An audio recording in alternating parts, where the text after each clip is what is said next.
Explanation of test paper held on 16th of April 2018. Question 1. An unmarked liquid glass thermometer is put into melting ice. At that time, the length is 2.4 cm. When it is in boiling water, the liquid column has a length of 13.2 cm. What about if the length of the column is 6.7 cm? You should apply the equation x equals Lx minus Lo over L100 minus Lo multiplied with 100 degrees Celsius. You substitute the values into the equation and then you will find the result. Question 2. At absolute zero, what may happen? Refer to your book section 1.8. You can find this paragraph. When temperature decreases, the particles vibrate more slowly. So they vibrate with a lower average particle kinetic energy. Therefore, the particles slow down when the temperature decreases. Lastly, all particles stop their vibrations at a temperature of negative 273 degrees Celsius, which is also called absolute zero. Question 3. Now, a piece of hard metal is dropped into a beaker of cold water. What happens then? Refer to your book, you can find this picture. There is a hard piece of metal that dropped into cold water, and then you can see the temperature finally becomes the same. In other words, the temperature of the hard metal will drop, and the temperature of the cold water will rise, and finally they have the same temperature. Question 4. In this experiment, we use a piece of aluminum block, and then we want to find the specific heat capacity of aluminum.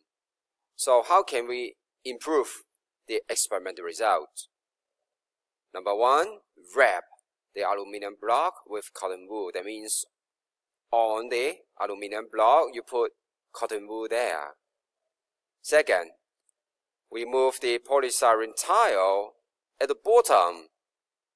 Does it make sense? You know, polystyrene is actually foam, which is a good heat insulator. And lastly, what about adding a few drops of oil into the hose for the immersion heater and that for the thermometer? And it sounds good, isn't it? Because the heat conduction will be better. The heat will conduct better from the heater to the aluminum block. Question 5. It is a commercial electric heater that heats up water instantly. It's a small heater and water goes in and then hot water goes out very quickly. So you can see cold water at temperature of 20 degrees Celsius goes in the heater, and then hot water at 38 degrees Celsius goes out. The energy that it absorbs is given by mc delta T, and that equals power multiplied with the time taken, 1 second. Next, question 6. You have to apply kinetic theory to explain how a liquid glass thermometer works. So, step number 1. When the bulb of a liquid glass thermometer is put into a beaker of water, first of all, heat conducts through the glass wall into the bulb. So the liquid in the bulb is heated and it becomes hotter and hotter. In other words, the temperature of the measuring liquid increases. On the other hand, you may also say the particles of the measuring liquid move faster. Next, step 3. As the average particle kinetic energy increases, the particles of the measuring liquid vibrate faster.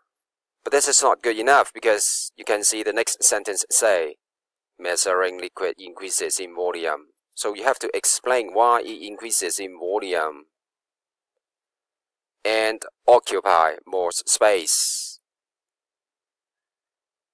Then step 4.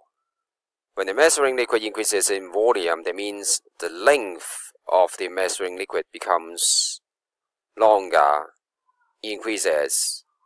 and so the thermometer reading increases.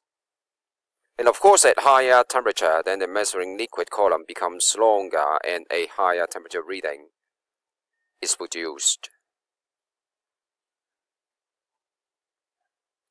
Next, question 7. There's a tank of liquid heated by immersion heater, and you can see the temperature increases linearly with the time taken. And now part A. The power of the heater is 150 watts. Let's find out how much energy is given by the heater in 480 seconds. We apply the formula Q equals PT. Question B. Find the heat capacity, capital letter C, of the tank of liquid. So you may apply the formula capital letter C. Heat capacity equals Q, the energy, over the temperature change. Easy. The last part C. Now the mass of the liquid is 5 kg. Find the specific heat capacity, small letter c. That would be the heat capacity, capital letter C, divided by the mass m. So make sure you write the correct units for these answers. Question 8. Last question. Now part A. The temperature rise of the water in this experiment is 8 degrees Celsius. But we have to be very careful to measure the temperature rise more accurately. What should we do? We should measure the highest temperature as the final temperature. You may also say you should keep stirring during the heating to make sure the temperature you measure is accurate.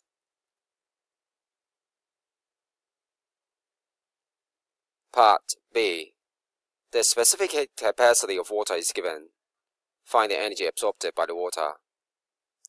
So because the temperature increases by 8 degrees Celsius, you can easily find the energy absorbed by water. Part C.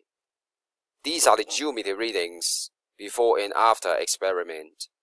So you can calculate the energy given out by the immersion heater simply by finding the difference.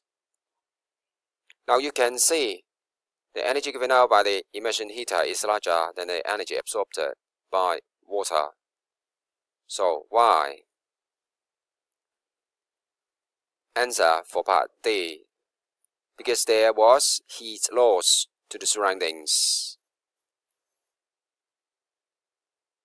Alright, the last part. So how can we reduce this error due to heat loss? We should lower the initial temperature of water. How can we lower the initial temperature of water? We can add some ice into the water before the experiment.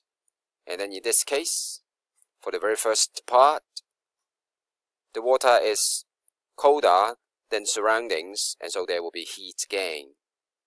And then for the last part, when the water becomes hotter and hotter, there will be heat loss. So eventually, the total heat loss will be smaller. That's all.